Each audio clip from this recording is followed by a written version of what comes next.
China चौक में है और कैसे शेल्स फायर किए जा रहे हैं।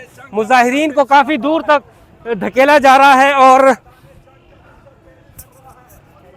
देखें किस हद तक काफ़ी दूर तक धकेल दिया है उन्हें मुजाहिरीन को। देखें मुजाहिरीन को काफ़ी दूर तक धकेल दिया है, डी चौक से काफ़ी दूर चले गए हैं। और अब पुलिस जो साइडों पे बैठी हुई थी और उन्होंने दोनों अतराफ पे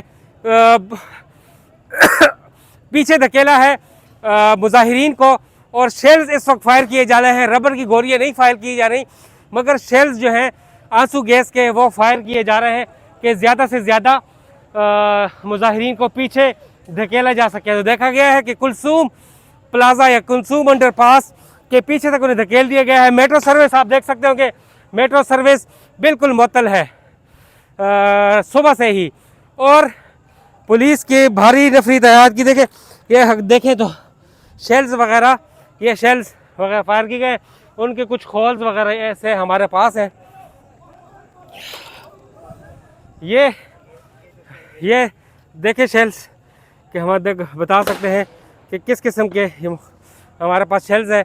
हम देख के को बताएंगे कि क्या ये एक्सपायर है या नहीं है, मगर ये इसके ऊपर फायर किए जा रहे हैं आंसू गैस के शेल। और पुलिस ने बहुत सख्त जो है वो अटैक किया है मुजाहिरीन के ऊपर और जो ख़वातीन थी